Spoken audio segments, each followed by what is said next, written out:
नमस्कार नमस्कार ग्यास्ट्रिकलाई आज नमस्कार छ।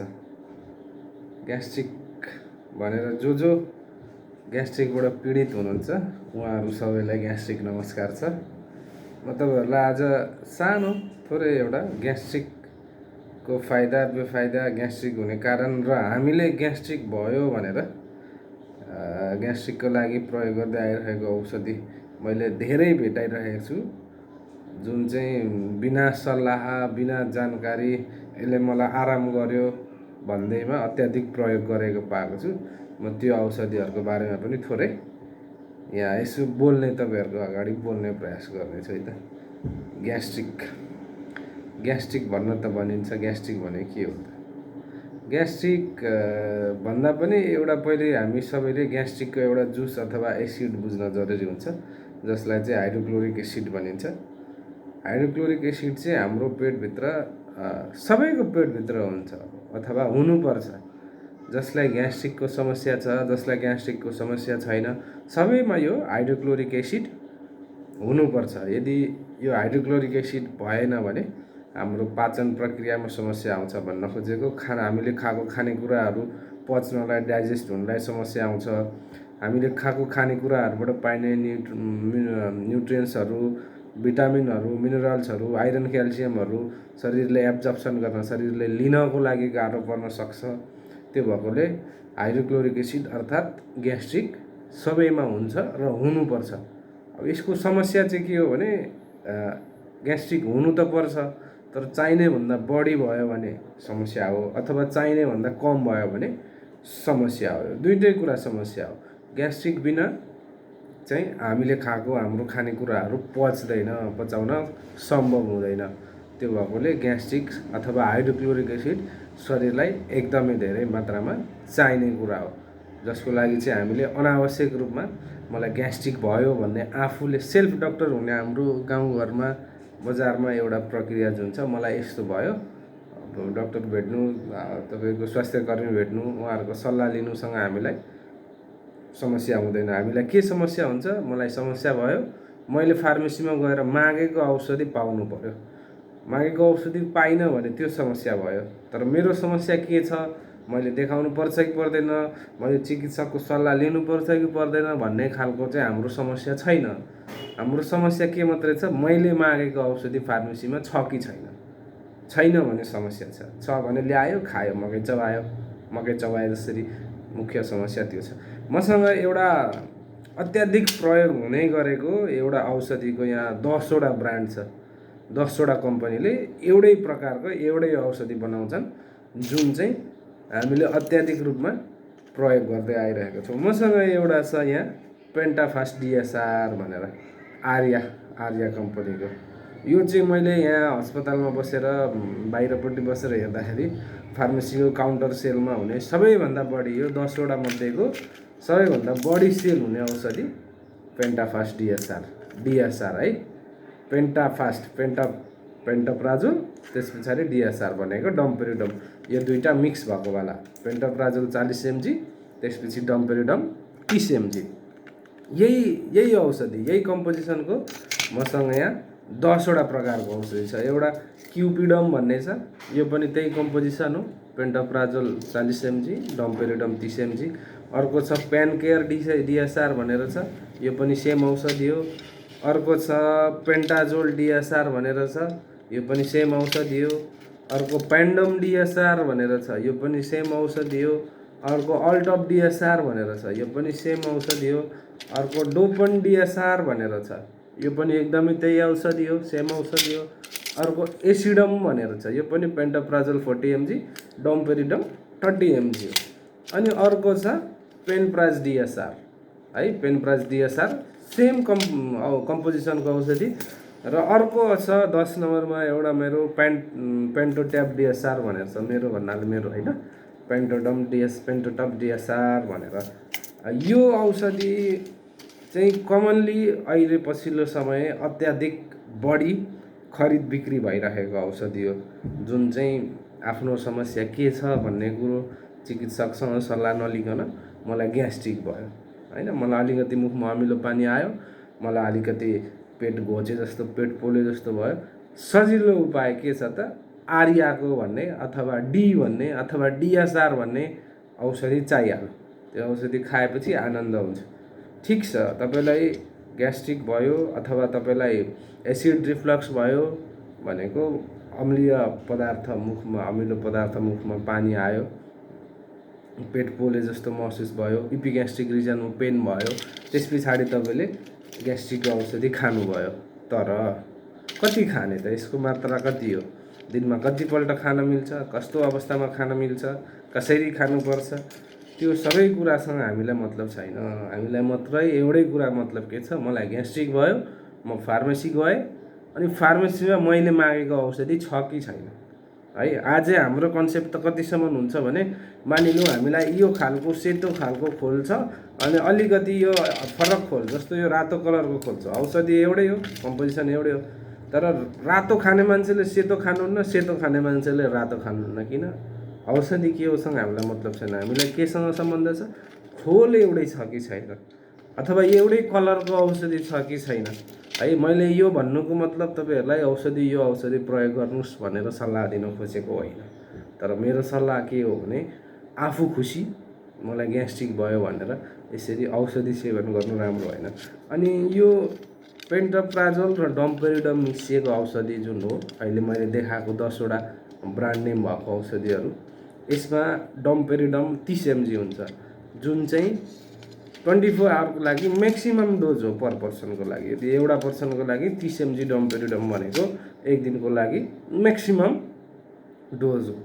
अब हामीले कसरी खाइरहेका छौँ यो औषधि? मलाई बेलुका दिउँसो अलिकति ग्यास भएको महसुस भयो, दिनभरि यसो खपी हेरेँ ठिक हुन्छ कि भनेर, भएन, म बेलुका गएँ फार्मेसीमा औषधि किनेँ, मलाई डिएसआर चाहियो अथवा आर्याको औषधि चाहियो अथवा एसिडम चाहियो कुनै एउटा, अथवा अल्टप डिएसआर चाहियो, मैले औषधि मागेँ, मैले खाएँ। मलाई जति बेला ग्यास्ट्रिक भयो मैले त्यति बेला खाएँ, बिहान भयो बिहान खाएँ, बेलुका भयो बेलुका खाएँ। अब त्यस पछाडि फेरि उदाहरणको लागि मैले अहिले भनिरहेको छु, मलाई दिउँसोदेखि इपिग्यास्ट्रिक पेन भए जस्तो महसुस भयो, मुखमा अमिलो पानी, एसिड रिफ्लक्स भयो, मलाई ग्यास्ट्रिक भयो। म सेल्फ डक्टर, मैले आफै थाहा पाएँ मलाई कि ग्यास्ट्रिक भयो। म गएँ, मैले एसिडम दिनु भने अथवा पेन्टाफास्ट दिनु भने पेन्टाफास्ट डिएसआर लिएँ, मैले खाएँ। 5 बजे बेलुका मैले त्यो औषधि खाएँ। मैले सोधिनँ, 160, 50, 170 जति पर्छ पैसा दिएँ, किनेँ, खाएँ। एकछिनलाई इन्स्ट्यान्ट मलाई रिलिफ भयो। अब मैले के गर्छु, त्यही औषधि फेरि भोलि बिहान पनि खान्छु। भनेको मैले अहिले खाएँ, अराउन्ड 3-4 बजे खाएँ, अनि भोलि बिहान 5-6 बजे 7 बजे त्यो औषधि फेरि खाएँ मैले। भनेपछि 24 घन्टामा कतिपल्ट खाएँ? 2 पल्ट खाएँ। मैले अघि एउटा कुरा भनिसकेँ, पेन्टोप्राजोललाई तपाईँले दिनमा 2 पल्टसम्म 40 mg लिन सक्नुहुन्छ। तर डम्पेरिडम जुन 30 mg अलरेडी यसमा मिक्स हुन्छ, यसको म्याक्सिमम डोज अलरेडी 30 mg हो भने पछाडि हामीले 24 घन्टामा एउटा खानुपर्ने औषधि 24 घन्टामा 2टा खाइरहेछौँ, जसको साइड इफेक्टहरू धेरै हुन्छ। अब हामीलाई त्यो कुराहरूसँग त मतलब छैन। मलाई इन्स्ट्यान्ट आराम हुनु पऱ्यो, मैले औषधि खाएँ, 10 मिनटमा मलाई एकदम ठिक हुन पऱ्यो होइन। फेरि पनि मैले के भन्छु भने, आम सर्वसाधारणहरूमा आफू खुसी औषधि फार्मेसीमा गएर लिएर सेवन गर्ने काम नगर्नुहोस्, जसले गरेर चाहिँ तपाईँहरूलाई भविष्यमा धेरै ठुलो समस्या निम्त्याउन सक्छ। तपाईँलाई इपिग्यास्ट्रिक पेन हुनु, एसिड रिफ्लक्स हुनु भन्ने कुरा ग्यास्ट्रिक बढेर मात्रै अथवा हाइड्रोक्लोरिक एसिड बढी भएर मात्रै तपाईँलाई त्यो समस्या नभएको पनि हुनसक्छ। तपाईँलाई ग्यास्ट्रिक भयो, ठिक छ, मैले माने त, हामी सबैले मान्यौँ, मलाई पनि हुनसक्छ। हाइड्रोक्लोरिक एसिड कहिलेकाहीँ खानपिनमा समस्या नमिल्दाखेरि मेरो शरीरमा पनि अलिकति बढी बन्न सक्छ। अब त्यो समस्या हाइड्रोक्लोरिक एसिड बढी बन्यो भने हाम्रो शरीरलाई समस्या केमा छ? समस्यामा समाधानको बाटोमा लाग्ने कि औषधि एकपल्ट इन्स्ट्यान्ट खाइदिने, 2-4 घन्टालाई आराम हुन्छ, त्यस पछाडि एकदम म ठिक छु, मलाई रिल्याक्स छ, म एकदम ठिक भएँ भन्ने हिसाबले आफू खुसी औषधि प्रयोग गर्नु हुँदैन। हाम्रो जस्तो देशमा पछिल्लो समय औषधिको अत्याधिक प्रयोगका कारण औषधि रेसिस्टेन्स यति धेरै बढिरहेको छ, हामीलाई साधारण एन्टिबायोटिकहरूले भेट्न पनि छोडिसकेको छ। साधारण समस्या हुँदाखेरि पनि एन्टिबायोटिकहरूको प्रयोग अत्याधिक भएको हुनाले हामीलाई औषधिले काम गर्नलाई निकै गाह्रो पर्न थालिसकेको छ। मैले भन्न खोज्नुको मतलब अत्याधिक ग्यास्ट्रिकको समस्या भयो, सहनै नसक्ने स्थिति आयो भने औषधि प्रयोग पनि गर्नुपर्छ। औषधि प्रयोग गर्नकै लागि बनेका हुन्, तर आफू खुसी औषधि प्रयोग गर्नाले समस्या निम्तिन सक्छ। मैले भन्न खोज्नुको उद्देश्य के हो भने तपाईँलाई ग्यास्ट्रिक छ, ग्यास्ट्रिक बन्यो, एसिड पेटमा धेरै बन्यो भने के कारणले चाहिँ ग्यास्ट्रिक बन्यो अथवा एसिड के कारणले बन्यो, के कारणले रिफ्लक्स भयो, त्यो कारणलाई चाहिँ ट्रिट गर्ने हो।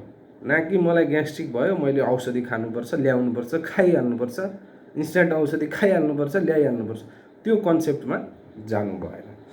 ग्यास्ट्रिक हुनसक्छ, ग्यास्ट्रिक भयो, तर ग्यास्ट्रिक भयो भने तपाईँलाई तपाईँको शरीरमा हाइड्रोक्लोरिक एसिडको मात्रा अलिकति बढी प्रोडक्सन भयो, जसको कारणले चाहिँ अमिलो पानी आयो, पेट पोले जस्तो भयो भने समस्या के हो त भन्दा हाइड्रोक्लोरिक एसिड अलिकति बढी बन्यो आजको दिनमा भनेपछि त्यसलाई कसरी कम गराउने, भोलिको दिनमा शरीरमा एसिड अथवा पेटमा हाइड्रोक्लोरिक एसिड कम बन्न दिनको लागि के गर्ने, त्यतातिर सोच्नु पर्यो।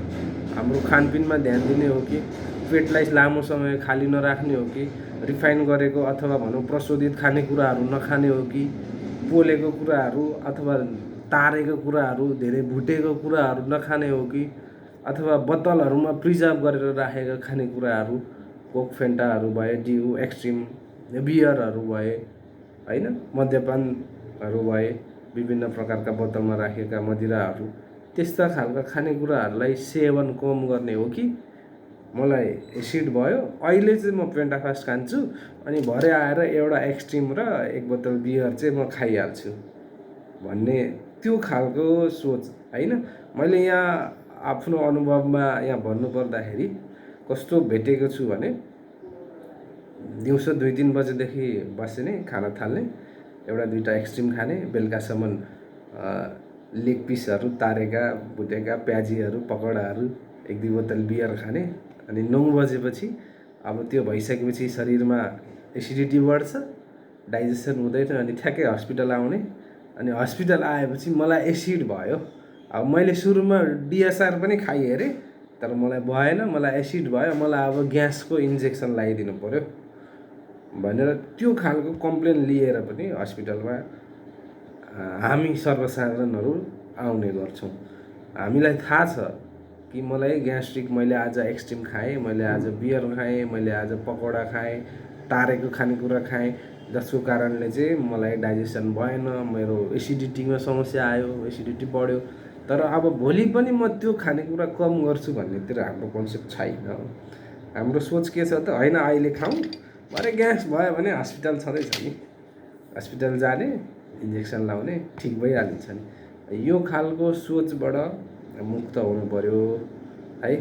अनि यसरी ग्यास्ट्रिक बढिराख्दाखेरि एसिडले गरेर अत्याधिक एसिड प्रोडक्सन भयो भने है, अब एसिडको कारणले धेरै डाइजेसनमा समस्या हुँदाखेरि विभिन्न प्रकारका समस्याहरू निस्किन सक्छन् है। हामीले खाएको खानेकुराहरू सही तरिकाले डाइजेस्ट नहुने बित्तिकै तपाईँलाई भिटामिनको डिफिसियन्सी हुनसक्छ। हामीले खानेकुरा पर्याप्त मात्रामा खान त खायौँ, तर हामीले खाएको खानेकुरा शरीरले एब्जर्प्सन पनि गर्नु पर्यो, पौष्टिक तत्त्वहरू शरीरले लिनु पनि पर्यो। अब त्यो पौष्टिक तत्त्व लिनलाई हाम्रो शरीरमा सही मात्रामा हाइड्रोक्लोरिक एसिड अलरेडी रहेको हुनु पर्यो, थोरै पनि भएको हुनु भएन, बढी पनि भएको हुनु भएन होइन। हाइड्रोक्लोरिक एसिड जसले चाहिँ हामीले खाएको खानेकुराहरूलाई डाइजेस्ट गर्न मद्दत गरोस् अनि शरीरमा लिन मद्दत गरोस् कि हामीले खाएको भिटामिनहरू, मिनरल्सहरू होइन, आइरनहरू, क्याल्सियमहरू, जुन कुरालाई हाम्रो शरीरमा लिन, एब्जर्प्सन गर्न मद्दत गरोस् भन्दै म तपाईँहरूलाई फेरि पनि अन्तिममा एउटा सल्लाह दिन चाहन्छु, तर मान्नु त मान्नुहुन्न मलाई थाहा छ होइन। त्यो त अब हामी नेपाली हौँ नि, हामीले त्यो कुरा सल्लाह, फ्रीको सल्लाह मान्दैनौँ होइन। खानेकुराहरू खाँदाखेरि धेरै भुटेको, तारेको, पोलेको खानेकुराहरू कम गर्नुहोस्, प्रिजर्भ ड्रिङ्क्सहरू कम गर्नुहोस्, बोतलमा राखिएका ड्रिङ्क्सहरू कम गर्नुहोस्, अनि आफ्नो शरीरलाई लामो समयसम्म खाली पेट नराख्नुहोस्, अनि खाँदाखेरि पनि एकदम अगाउने गरी, पेट भरिने गरी नखानुहोस्।